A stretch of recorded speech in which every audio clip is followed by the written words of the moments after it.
Welcome to You, Me, Empathy. Thank you for listening. We would like to remind you that this podcast is for informational and entertainment purposes only, and is not a substitute for medical advice, diagnosis, or treatment. Known as just a silly boy with a feely heart. Please consider supporting the show. Check us out on Patreon or simply leave a review on iTunes. Here's your host and creator of the show, Known Wells. Hello, Feely Humans. Welcome to another episode of You, Me, Empathy. My name is Known Wells, and thank you so much for being here. I'm grateful for you, Feely Human. You are the light in my heart. You are the joy in my life. You are the apple of my eye. You are the... What else? I don't know. Are there other things? I don't know. You bring me joy, and I'm happy you're here.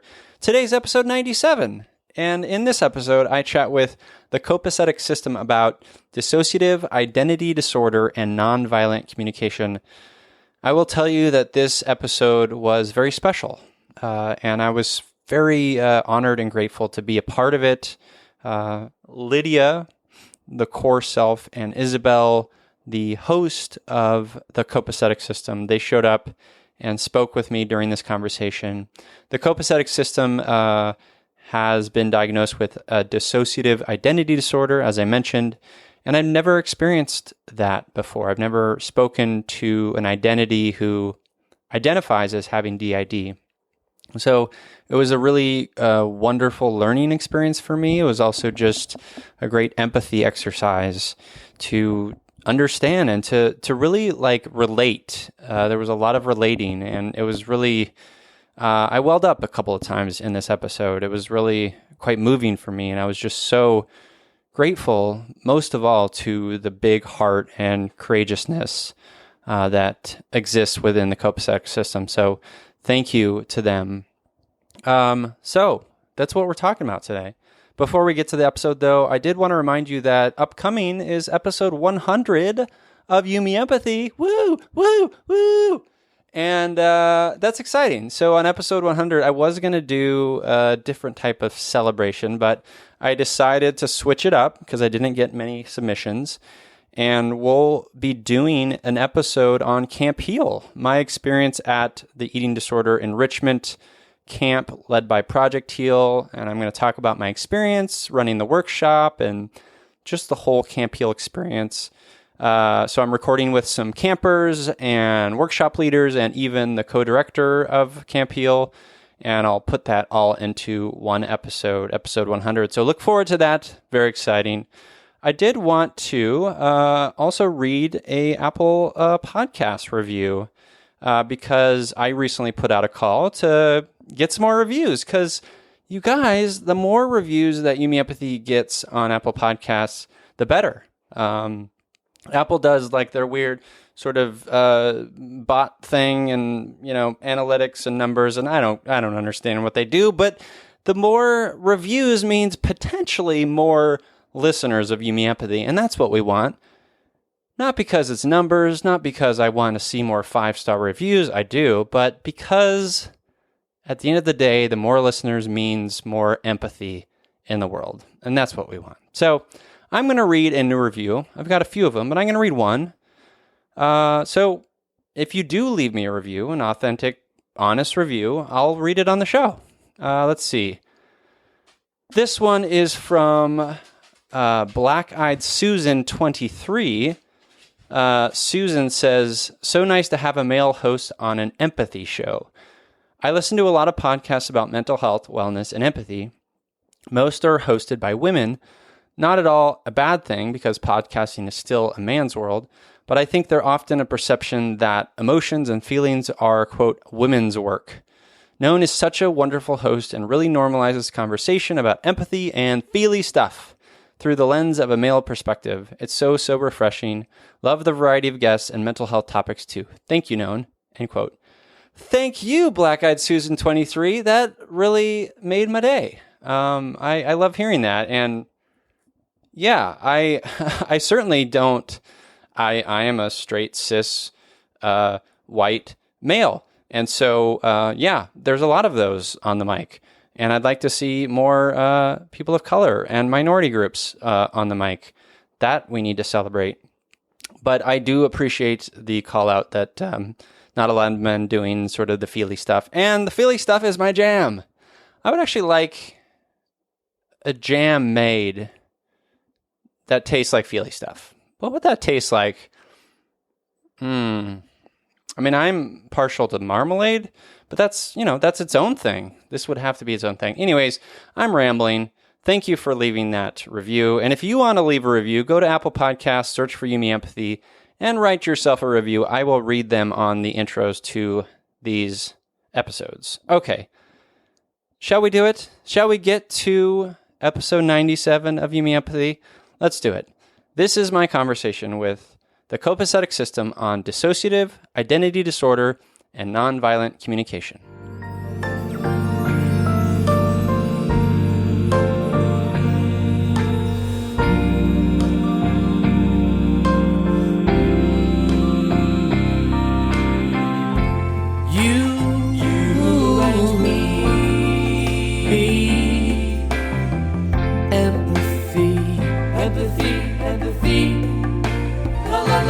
La la la la, you,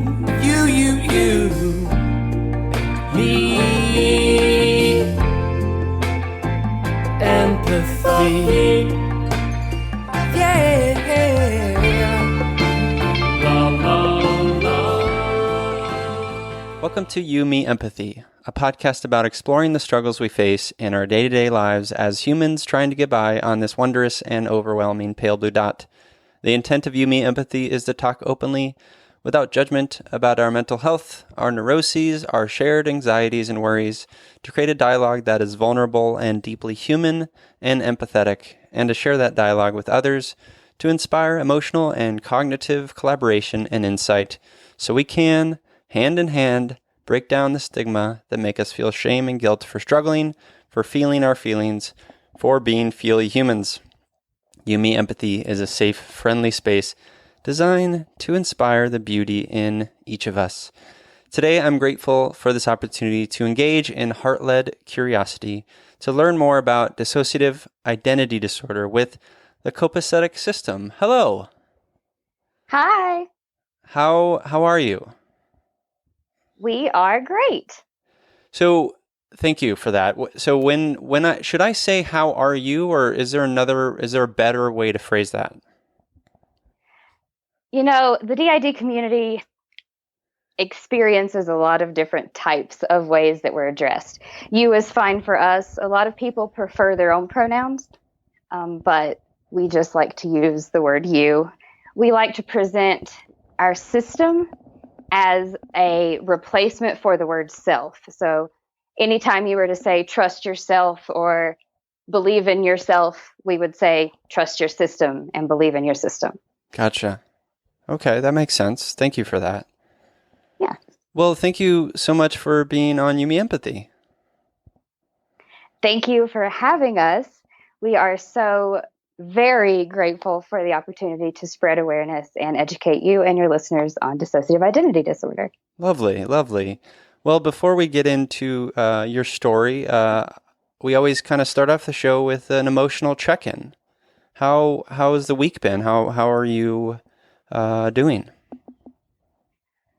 This week has been particularly good for us. We made some breakthroughs last week in our healing process, and we've been able to navigate our normal triggers in a much better way this week than we have previously. So it's actually been a really great week, although currently there are a lot of different smaller parts that are quite anxious about sharing our story. I hear that. And what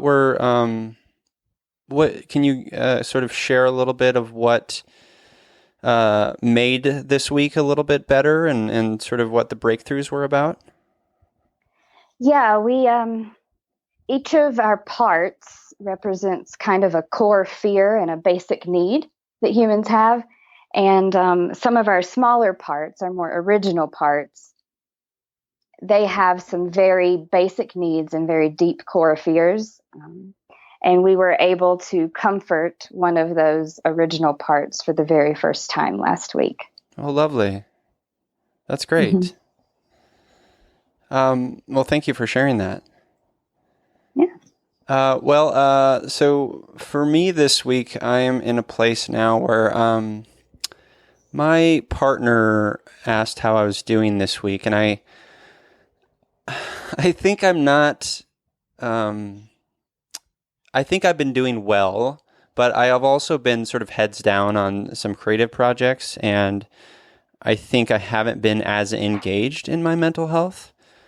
So I really had to kind of think about it, because I think my depression has been in check, despite the fact that I think that I'm not sure my medication is working as it used to, and so I'm sort of trying to figure out if it's just this sort of creative high of this new sort of creative endeavor that I'm pursuing, or me just ignoring my mental health. So that's where I'm at. That constant balance is sometimes so hard to achieve, especially if you lose sight of mindfulness. For us, that's how it is. Mm-hmm. Yeah, the mindfulness piece of it is so, like, as I get older, I realize how important that is, especially as I just engage in all of these things, through this podcast, and it's really, this stuff is on my mind constantly, but I think there's a difference between sort of curiously sort of supporting another and sort of being there for another and being curious about what's going on with them, as opposed to like looking back inward and doing that work, which is so important, but I think is easy to forget sometimes. I think we as humans are very good at putting our own needs behind others, Yeah, we are certainly very good at that. I think it speaks a lot to our compassionate and empathetic nature. Yeah, absolutely. Well, let's get into the story of the Copacetic system.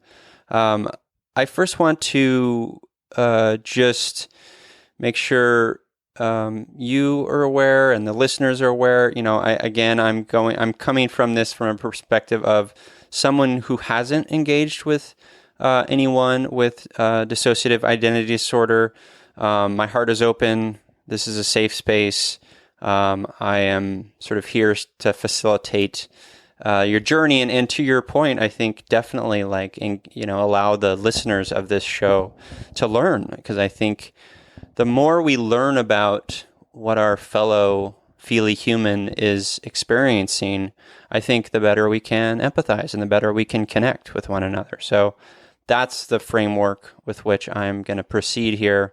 I wanted to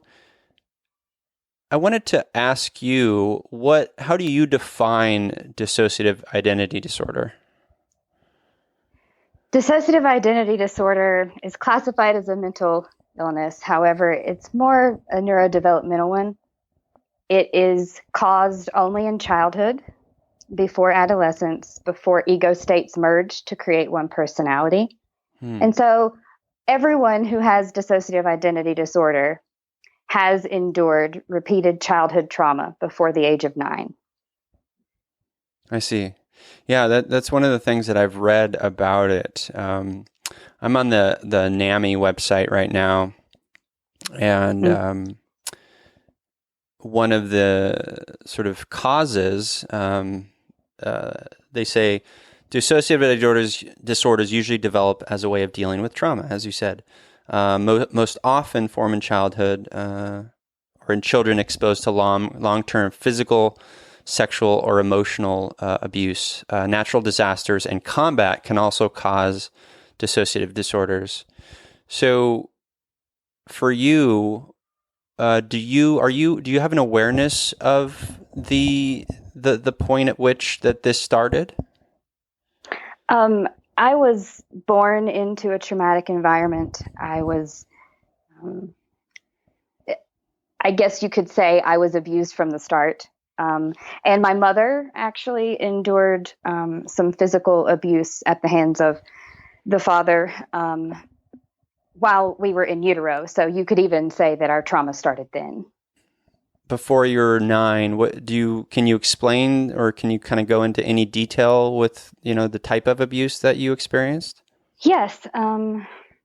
Trigger warning for anyone who's listening. When I was very young, my mother was 16 when she had me, and my father had been previously, I knew this much later in life, but previously arrested and convicted of sexual assault. And that happened to my mother, as I said, when we were in utero, as well as us as a child.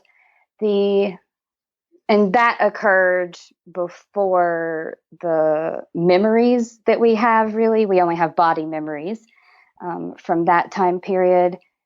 However, around body age 3 is when we pick up with flashback memories, or trauma flashbacks, if you will. Mm-hmm. And that was physical assault on us as well as the mother. And of course, us witnessing the physical assault.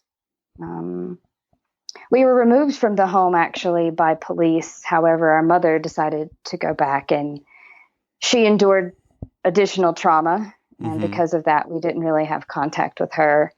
She later sort of abandoned us as well. And we were raised by our great grandmother. And that all happened prior to age 4. So the rest of our life kind of mimicked that, with our father, who was diagnosed with schizophrenia and did have a lot of delusions. He tried to kidnap us several times and those kinds of things. So he was awarded custody by the state of North Carolina of us, and joint custody, unsupervised visitation, in spite of his past history of battery and sexual assault.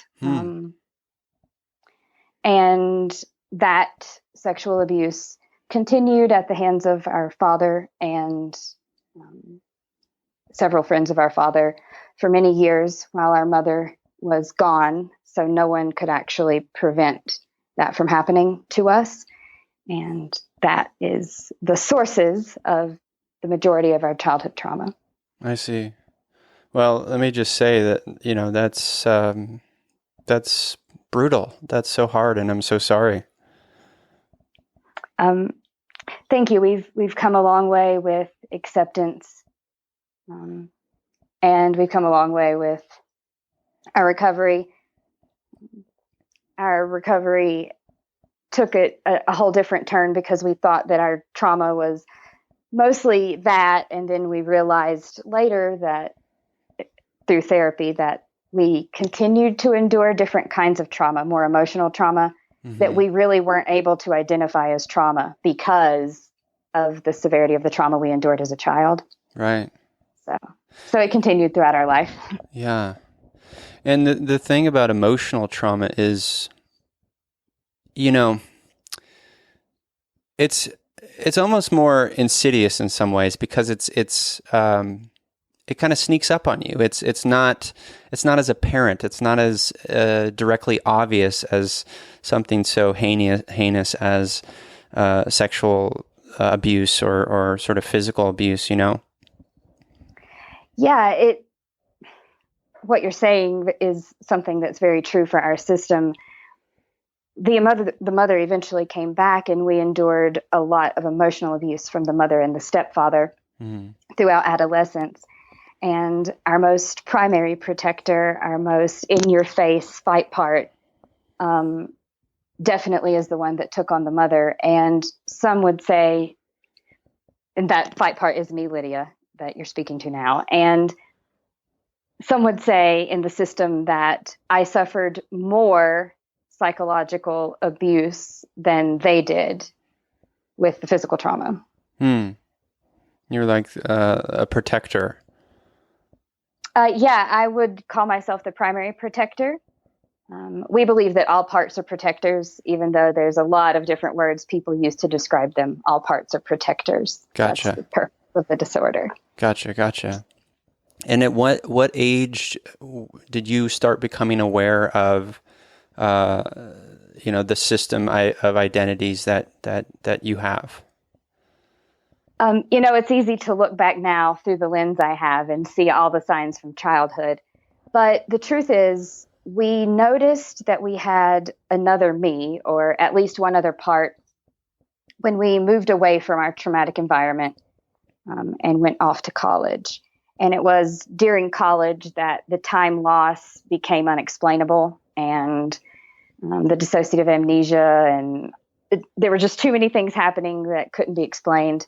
And that's when we first sought help, which we weren't allowed to seek help prior to that because of the environment we were growing up in. But that was the first time we sought help, and that was 13 years ago. So you were living with your mother and your stepfather up until college? Yeah, until, right before college. I did move out prior to turning 18 after a physical altercation when I was 17. So I did move out prior to that and then went off to college. Gotcha.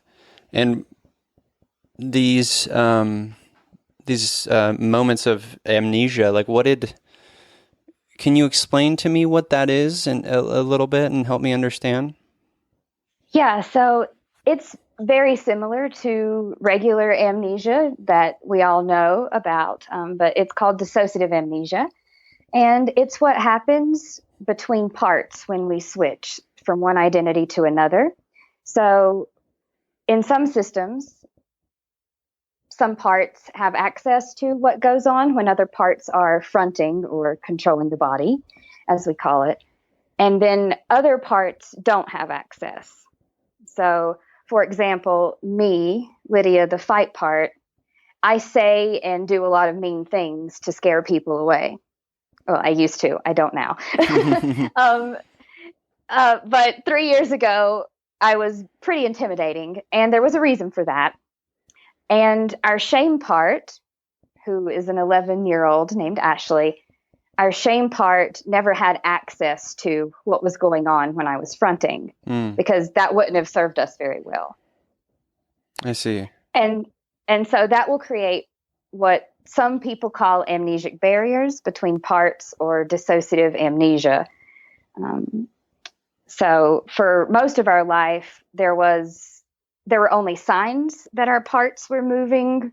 We never really had awareness as to what was going on when other parts were fronting, especially in college when we first discovered we had another me. Yeah.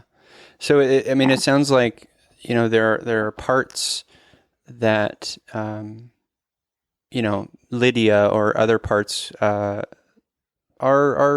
you're sort of mindful of what is needed and what is not, like which part should be privy to this information or should not be. Is that fair to say? Yeah, and I would say that is built in. That's part of what makes us a system. Gotcha. That's our coping mechanism. The system runs, we kind of just have to let it. Yeah, that makes sense to me. And so you're 18 when you first go to therapy? Yeah, I went to student help at the college I was at, and was sent to, I can't remember if the psychiatrist came there or we went to them. We went to college at a very small private university. And the doctor evaluated us very quickly. And to be fair, we said there's like two versions of us. There's the depressed one and the really angry one. And we received a bipolar diagnosis. Mm-hmm. This is why education is so important. Yeah, absolutely. But even, even it is 100% so important, especially when it comes to our own mental health and empathy and stuff. But also, it makes sense that the doctor would, say that. To your point, you're giving him kindness or her kindness because, you're sort of explaining two maybe possible potential sort of facets that would align to a bipolar diagnosis, for instance. Do you think that, how did that feel talking to the doctor about it? Did you feel not ready? Did it feel not, you're only 18 at this point. Did you feel, you didn't have the language for it yet? What was that experience like talking to the doctor? Yeah. Looking back on it, I didn't have the language. In fact, we didn't have the language to get the diagnosis we needed until last year. And that speaks to why we got the second misdiagnosis later in our mental health journey, and why most systems spend 7 to 10 years inside the mental health system before they even get the diagnosis they need, because we don't have the right words, and medical professionals are taught this is a rare disorder. Right. And so it's not their first line of defense, but studies have shown that dissociative disorders and structural dissociation actually impacts a lot of people. Yeah. So in my research, I read that it's about 2% of the population have dissociative disorders. Is that correct? Well, that's about accurate for a dissociative identity disorder, and it's about 2 to 3%. And those are systems that are actually diagnosed.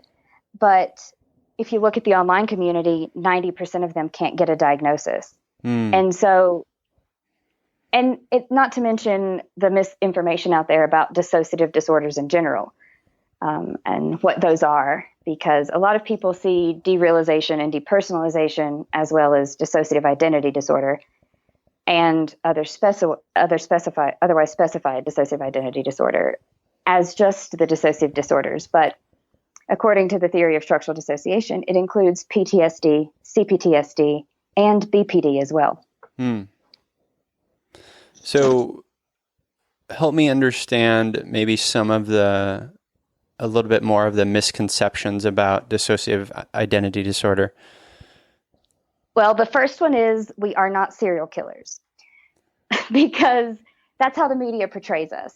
This disorder has only been portrayed as having an evil alter that is capable of killing. Yeah, that's across terrible. the board.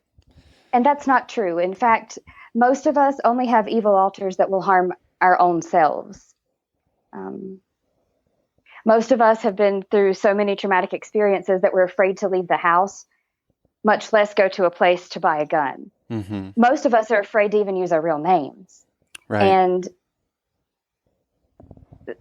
the Sybil and Glass and Split and even movies who are supposed to portray disorders in a specific way, and miniseries like The Act, they all don't really explain that we're childhood trauma survivors. We're terrified. We're not monsters. And that's the only thing that people in society see. That's the first question we always get asked when we tell someone we have multiple personalities. Is one of them going to kill me? Wow. You've been asked that? Actually, every time, by people I considered friends. Wow. Prior to diagnosis. And, well, we won't talk about the relatives that we've gone no contact with. That's fair. I get that. Wow. Yeah, it's sad. It's deeply sad. And to your point, it's why education's so important, but there is still, obviously DID is, one part of it. And the sort of representations in media is very problematic. And then sort of widen that scope, and just representations of mental health, mental illness is pretty kind of appalling across the board, I would argue. Well, that is what I was going to say. The normalization of trauma and mental illness seen as a specific kind of thing that's all in your head, instead of treating it the same as a physical illness, that is so prominent in everything we all see, that we're fighting a huge fight here. Yeah. How do you, So just for a little context, I consider myself having gone through some trauma in my life. And, I believe that trauma has certainly shaped me in a lot of ways, and it has served me in ways, and it's part of my identity now. How do you, now that, you're in therapy, you have this diagnosis, like how do you now look back on your trauma? I think we always looked back on our trauma as what shaped us, but we never really recognized what that trauma did to us internally. We never gave it space. We never gave it its time that it deserved. And so we always thought that it shaped us. And through our recovery, we realized that not only did it shape us, but it shaped every identity we have. And I think that's how it works for everyone. Trauma shapes our identities. And for people with PTSD who have a part that keeps going on with life and a part that experienced the trauma, it's the same for them. They either deny that part that experienced the trauma and that need, or they give it space. And there's no one ever really talking about the balance of giving it space and letting it live there. We're taught as a society to push all that down, right, and not be feely humans. Yeah. No, you're absolutely right. While you were saying that, I was thinking about just how I and others who maybe don't have dissociative identity disorder can better connect with you and better relate to you. And I think, obviously I can't precisely put myself in your shoes, but I can, I think, understand that you're a feely human, first and foremost, but you're also someone who has experienced trauma. And I think so many of us can relate to that on various levels. And then also the idea of, like for me, for instance, like I have aspects of myself that are incongruent at times. I have aspects of myself that like I do things that confuse me or I like aspects of my character, other aspects may be problematic. And all of these things are things that I need to, for my own mental health, recognize and be mindful of. And I would say, like, I'm not in any way saying this to minimize what you have experienced or what you're going through, but just as a way to maybe allow me and maybe others to better connect with you and allow us to, better serve each other as feely humans. Does that make sense? Yeah. So I have a lot to say on this topic, so stop me if I get too windy. Oh, please. And I feel some other parts present. So if you start to notice changes in voice, tone, and cadence, that would be them passively influencing what I'm trying to convey. Okay. Because we all have a lot of thoughts on this. A lot of people in the DID community are offended or upset when what they call singlets, or people with one personality, try to relate to people with DID. But the truth is, emotions are on a spectrum, and so are parts, and they kind of work consistently with one another from our experience. And so I'll try to, emotions, like when you say, oh, I feel sad, and then it just passes, think of that as a 0 on the parts scale. And then a 10 on that emotion would be a part of you that only feels that emotion and only reacts and responds in that emotion. And that part, say anger, has full autonomy. I don't know if you've seen the movie Inside Out. Have you? I love that movie. Okay, this movie is the best representation of DID and how it relates to normal people that is anywhere, in our personal opinion. I wrote a big piece on my blog about that movie because it touched me in a very profound way. So I'm going to try to relate it to DID because I think this is a perfect way for everyone to be able to relate to us as parts. So, when Friendship Island takes that first hit and the lights go out, Mm-hmm. and then it takes another hit and everything cracks and crumbles, and then it breaks off, that is how a part splits off in DID. I see. And those emotions that you see, disgust and anger, I mean, we can give names. Anger is me, Lydia. Disgust is our part, Emmy. Joy is our part, Isabel. It's very, very, very prominent. And it also represents, how people can understand when your emotions take over and control the body. And that's what happens to us. Only those emotions are their own person. They have their own identity and they have autonomy. I see. Yeah, that makes perfect sense to me. And I appreciate the analogy because that's a movie I very much cherish, and just how it impacted my own sort of look at emotions, right? And it's really helpful. So thank you for sharing that. You're welcome. Can you talk to me a little bit about? I did some reading, and I really loved the stuff that you're putting out, and I think it's really important. And I did some reading on your blog about you, or maybe it was on your Instagram account, talking about blended identities. Can you explain what that means? Yeah, so blended is a term that we use to describe when an emotional or trauma-related part blends into whoever is fronting in the body. Usually when the part blends, we over-identify with the feeling. So if you've ever over-identified with your emotion and sunk into that rumination, you can kind of probably relate to what I mean. The emotion takes over and you're not really sure what you're doing and you feel disoriented, and that would be an emotion blending in. For us, it's a part blending in, and often we become dissociated or not sure what to do and frozen, if you will, because of the influence of the part. And so blending for us is the most scary state of consciousness that we experience. We have several different consciousness that we experience, but blended is the most scary because we're not really sure who is here and why they are here. I see. That makes sense. Thank you for sharing that.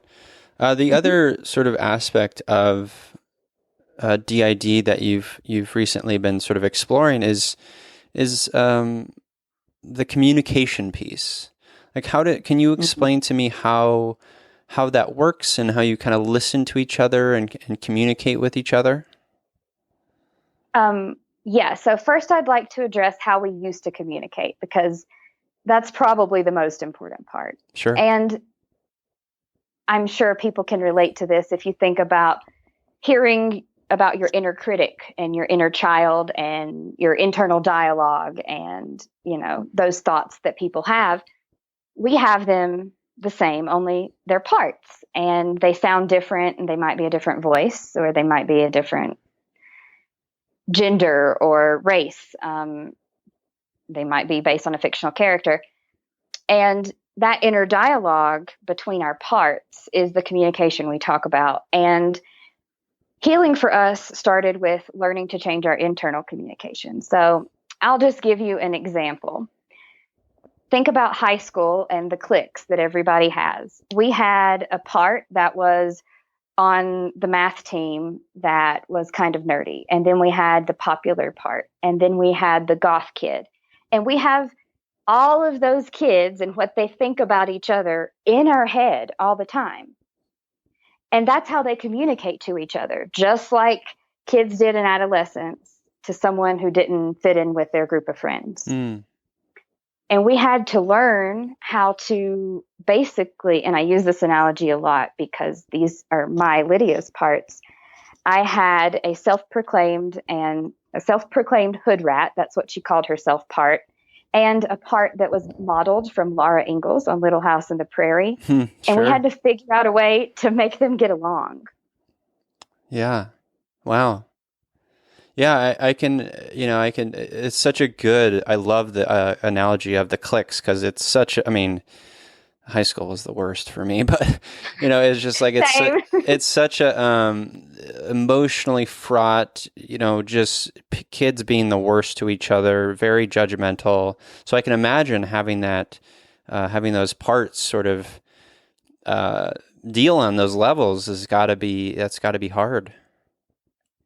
Yeah, we were so fortunate that our therapist worked with us and taught us a specific communication technique that we were able to use internally to be able to accomplish that. Of course, that wasn't an easy task because when your brain is as fragmented as ours, reading comprehension and awareness is very different than it is for an average person. But we were able to use nonviolent communication to be able to get all of our parts to work together. And it took us about a year, but now we're to a place where our internal dialogue doesn't trigger ourselves anymore. Because before, the way our part talked to another part was almost re-traumatizing. Yeah. Yeah, But it's that not makes like that sense. anymore. Yeah. How was that experience with your therapist learning those, communication techniques? At first, Lydia, was resistant because I don't like anyone telling me that I'm violent with my communication, even though I know I am. And so I was very resistant, and there were other parts that were resistant for their own different reasons, of course. And our going on with normal life part was really needed to be able to read and comprehend and utilize it. And we were all, us emotional parts, were so emotional about learning, we were kind of blocking our going on with normal life part from being able to, well, go on with life. And the therapist kind of worked with us to spark enough curiosity to get the part of our brain that has our going on with normal life part in it back online. And then once that happened, we were able to consistently use this communication tactic. It didn't start out at first where we could all use it. It was just Isabel, our going on with normal life part, who communicated in a very nice way to all of us as we shouted at her and said all kinds of terrible things. I know I did. But she maintained the steps, and over time, even the worst of us, that being me, now I can communicate nonviolently. And it transferred to external as well, not just in our inner world, external as well. With other Feely humans. Other Feely humans, yeah. Gotcha. It actually changed our life.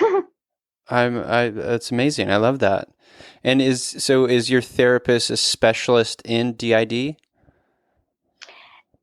There isn't really such a thing. A lot of people that are psychologists still believe the disorder doesn't even exist.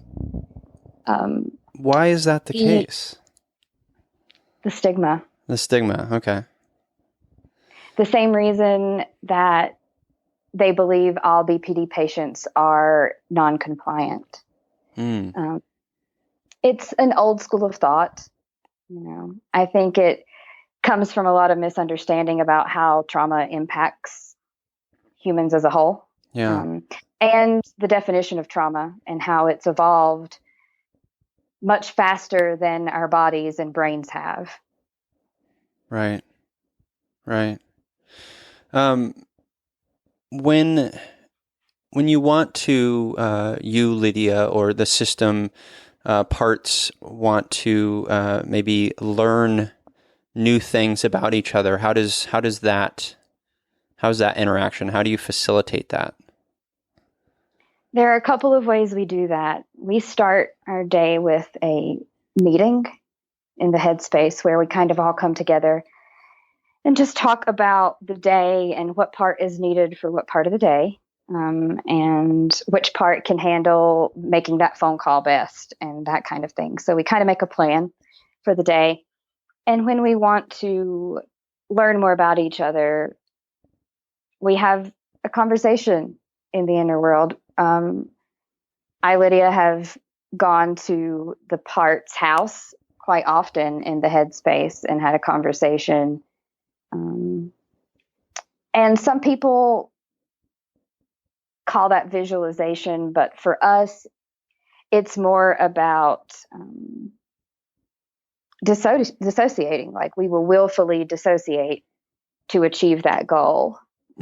So I, Lydia, will just say, okay, I need to talk to this part, and I will go to their house. And at that point, if you were looking at us from the outside, it would just look like to you that we were meditating.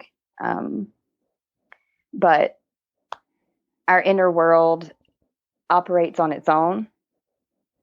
And that's part of the coping mechanism that DID is. You know, as children, we sort of escaped to our inner worlds to get away from where we actually were. Did you learn this technique from the therapist, or just kind of through your own sort of research and education? It's kind of been how we lived our life. And we didn't know it was dissociation. We didn't know we were talking to parts. For a long time, we thought we were just getting a consensus. We thought our whole life we've had, needed to get a consensus of what our ideas and feelings were. There was never just one or two. And we saw that as a very normal thing. And then as time went on, I'm sorry, someone is approaching here. I believe it's Isabel.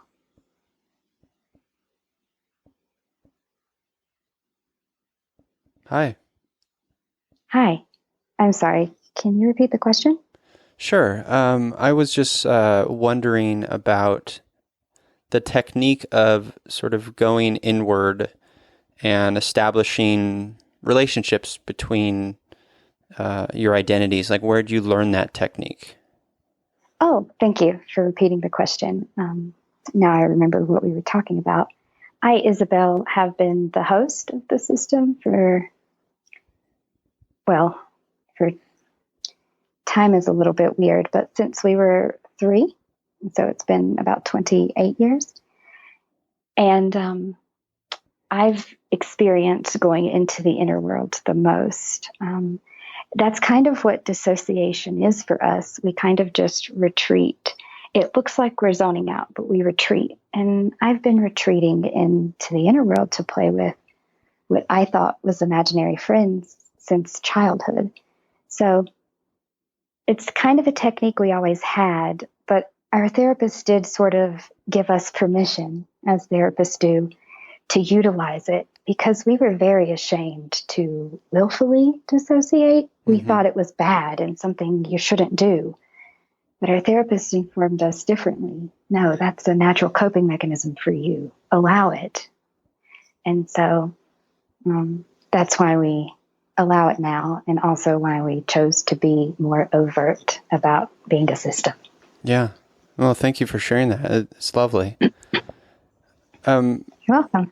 Yeah. Can you help me understand how relationships with external identities work, like relationships with me or with friends? Like, is that a challenge? Is that difficult? Yes, it's very difficult. Often people like one part more than the other. And so it's hard, because friends will want to talk to one specific part, and that's really difficult for us. It's kind of a reenactment, if you will, of disowning. Right. And it's very hard sometimes to have external relationships.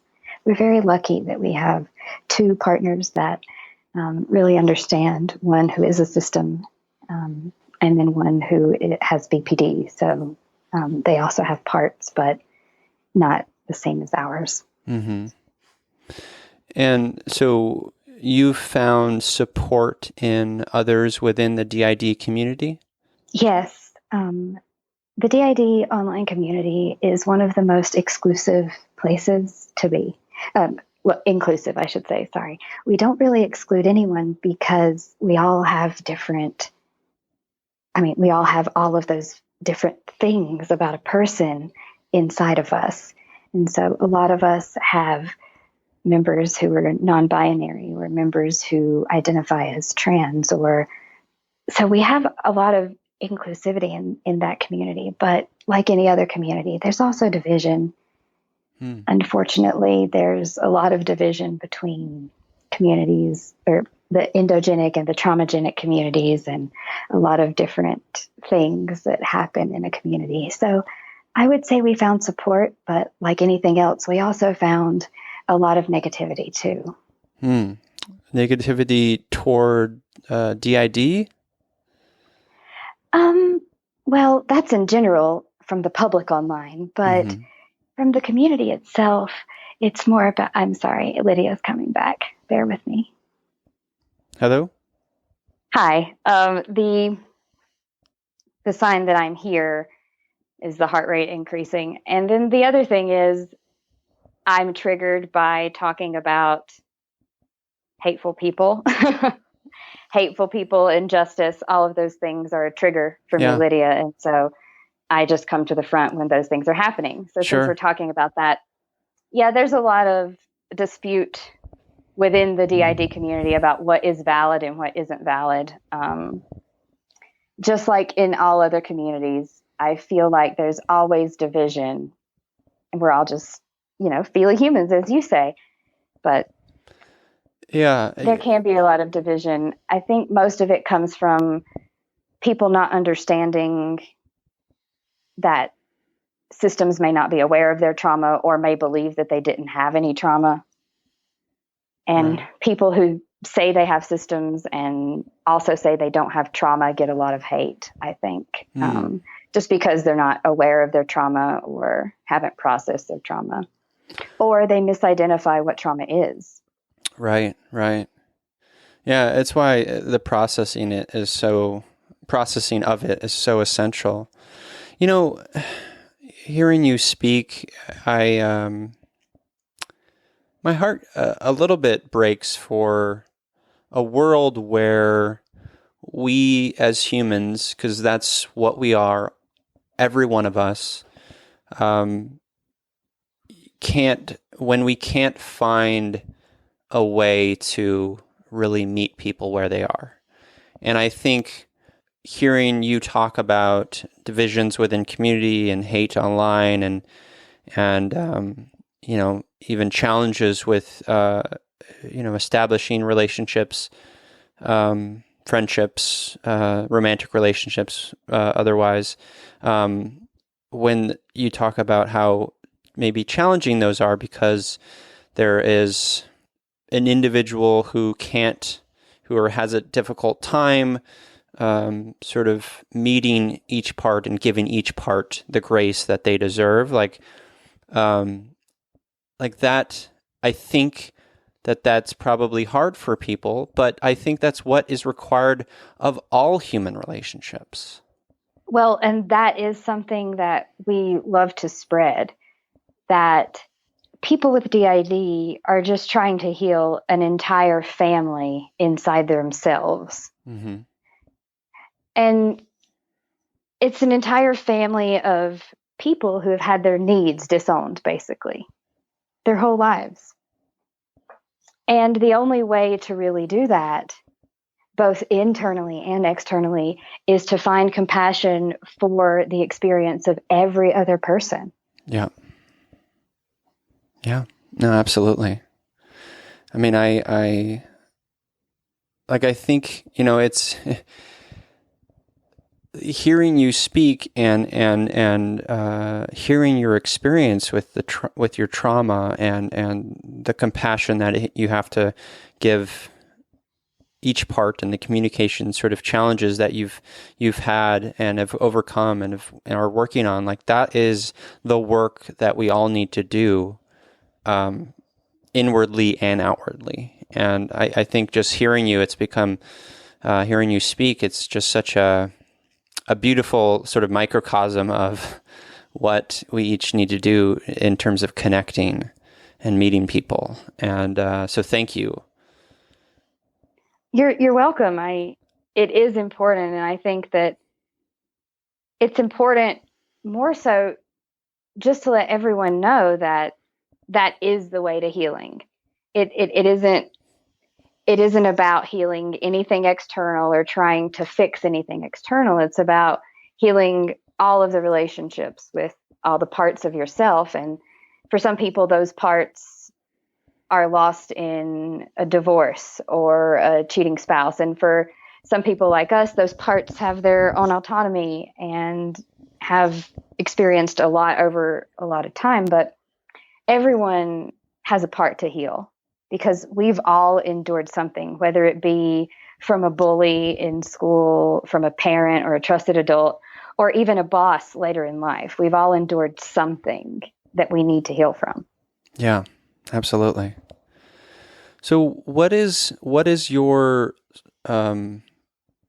care look like? Are you sort of in regular therapy and do you take medication? Like what is your sort of self-care look like in terms of for your mental health? Oh, it's a big mess. And I say that in the most endearing way possible. When you're trying to self-care for 10 to 15 parts, we have many more than that, but those are frequent fronters. When you're trying to self-care for all those parts, and they all have different ways that they need to care for themselves, it can get very hectic. Mm-hmm. So we don't take any medication. There isn't really any medication that can help with DID. There are medications that can help with some of the symptoms, but often those medications make the DID symptoms worse. So patients with DID kind of are caught in a rut there most of the time. And our self-care looks a lot like zoning out or daydreaming for most of the day, because we have to figure out what part we need to listen to at any given point. So we practice intuitive self-care, is what we call it. We use intuitive eating, we use intuitive movement. And that basically just means we go inward and talk to all of our parts throughout the day to find out which part needs what from us at what time. And so it never really looks the same. But what does look the same is how often we check in. That makes sense. Yeah. Do you, in addition to the sort of work you're putting out and educating the community, have there been any sort of books or resources that have helped you in sort of understanding better DID and that world? Yeah, so there's not a lot out there that is good as far as understanding. There's a lot of work from the author of The Body Keeps the Score, which is one of the books I recommend. Oh, yes. I love that book. He and some of his colleagues have been doing research, as you know, probably since the 40s on PTSD and trauma. And they helped develop this other theories about trauma-based disorders, DID being one specifically. So they believe that DID is a form of PTSD. And one of the colleagues is Janina Fisher, and she wrote a book called Healing the Fragmented Selves of Trauma Survivors. And in that book, she outlines a parts approach that we sort of used. It didn't really work on its own for us. We had to incorporate other things from other well-known folks, like the Nonviolent Communication and Mindful Self-Compassion from Kristen Neff, and the schema theory from, I believe it's Jeff Lightning, as well as the polyvagal theory. All of those things combined with that book we just discussed is what really shapes our ideas, our personal ideas about trauma and healing. We've worked with our therapist to there is no treatment model that works for DID currently. And we've worked with our therapist to form one that worked for us.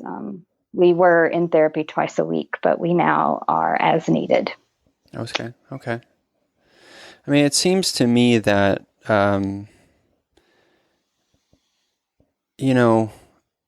for someone with DID, the self-care and the just the education component of it is such a huge part of it. Like, I think because there's so much, as you said, there's so many varying needs within you and the parts, and they're all valid and important part of the system. And I think, like, do you ever feel, or do any parts ever feel overwhelmed by that experience, exhausted by it? All of us, all the time. Yeah. And I'm glad you said exhausted, because a lot of DID patients also suffer with chronic fatigue syndrome. And it's because of the switching and the effort that it takes to get through a day. And you mentioned education, and I'd like to retro back to that, because you're right. The burden for how to heal is really placed on the patient with DID themselves. And most of the time, quite frankly, we don't know where we are or how we got there. Mm-hmm. And that's so disheartening. And we are so fortunate and so lucky. We have a research part who went to school, and she went through college. And so we understand the neurobiology because of her college education. And so that's why we've chosen to take the time to actually educate folks, not only about this disorder, but the trauma impacts and how the brain works and exactly why parts are the way they are. And we're putting that information out on our Instagram as well as our website. But you're right. The education is not out there.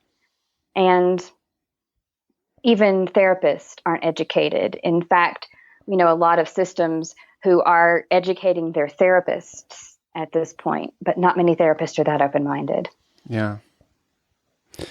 Well, it's such a value, and I really value the fact that you are putting the education out there, and I really appreciate it. Can you, for the listeners of Yumi Empathy, can you give some tips and sort of, just some tips on how we as singlets, is that the term you use? As feely humans, they use the term singlets in the community, but I don't like that kind of division. Okay. As feely humans, how we can better serve humans who have DID, better communicate with humans who have DID. Yeah, stop judging. That's a good one. That's the one thing that keeps us systems hiding, is judgment. Because, and specifically us, we go to the grocery store and our 4-year-old part runs to the self-checkout shouting, "Want to do the beep beep." And we were so ashamed to allow that to happen because of the way other people reacted. And I think it's important for people to know that you don't know what's going on with anyone. And your judgment serves no one, not even you. And I think that translates not to just DID, but everyone. But I think not being judgmental and also standing up to media and saying, we're not watching this crap anymore. Yeah. No, I'm in agreement 100%. Thank you for that. You're welcome.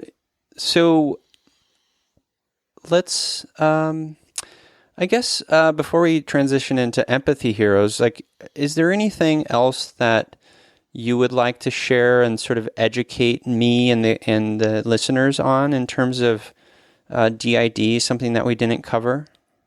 I think the most important message that I would like to say, and I hope that I represent the community well, is that we just want to be accepted for who we are. And who we are is more than one I. And it would be nice if people could understand that personality isn't who you are. It's just how who you are manifests in the external world.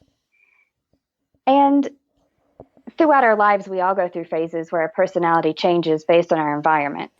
And I think if people could realize that some of our parts are just stuck in those changes, some of our parts are stuck in those emotions that, you feel when your boyfriend breaks up with you when you're 17 and you just can't go on.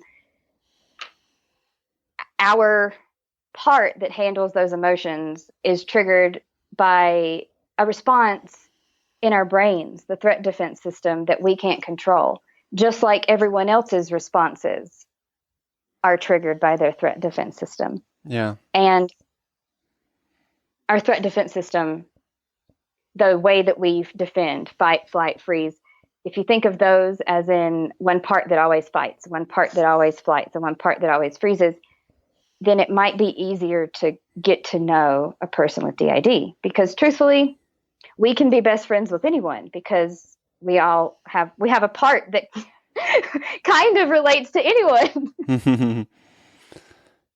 Yeah, no, thank you for that. And I just want to say that, I accept you and I accept all of you. And I think, the listeners of You Me Empathy are some of the most compassionate, empathetic people that I've interacted with. And I'm just grateful that there are pockets of community, there are pockets of people out there who do accept each other and will accept, you and your system. And, I hope that grows. I hope that those people, those pockets of acceptance and love and kindness, continues to grow and we create bigger pockets.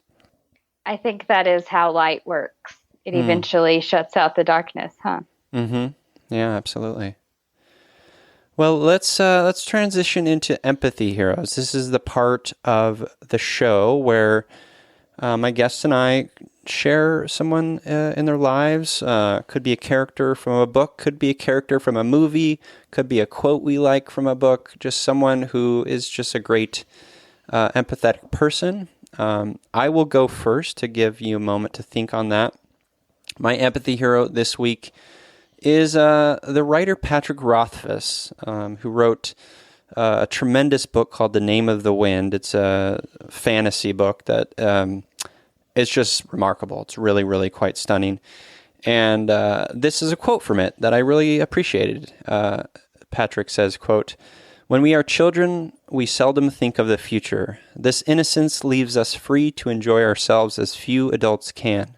The day we fret about this future is the day we leave our childhood behind." End quote.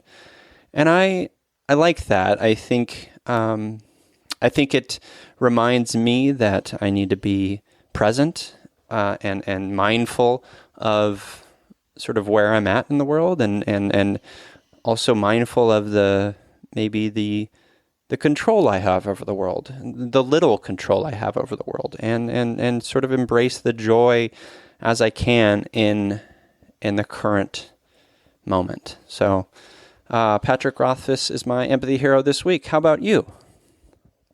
My empathy hero this week, and probably for the last several weeks, would be a counselor on the internet, on Instagram. She is Hey Tiffany Rowe.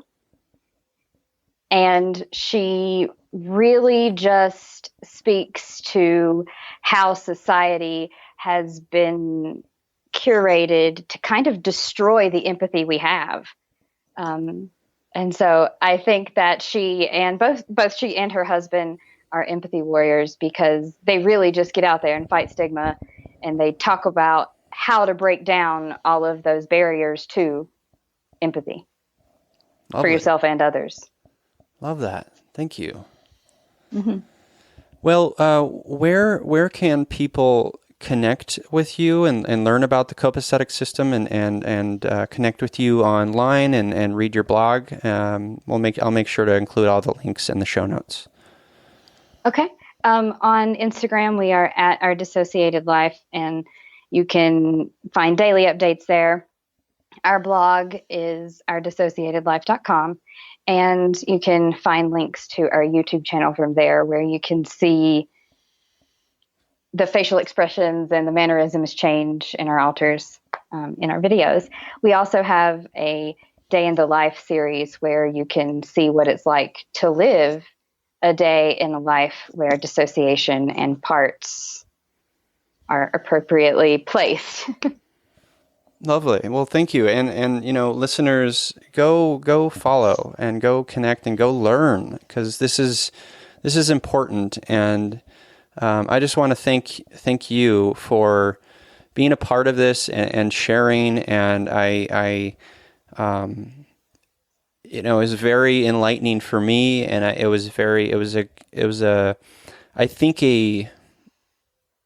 feeling very empathetic. I'm feeling very, my heart is full, from this conversation. And I just want to thank you for that. Well, thank you so much for the opportunity. It's very nice to speak to someone who comes into a conversation with an open heart. We don't get that very often, and we're very grateful. Well, you're very welcome, and I hope for all of us, for you and for all of us, that we find it in each of us to be more open with our hearts, because I know that we each have that in us. We have that capacity. So thank you again for being a part of You, Me, Empathy. Thank you. And to you listeners, as I always say, I'm here, you're here, we're here together on this wayward, overwhelming, awe-inspiring pale blue dot. We have each other. It's You, Me, Empathy.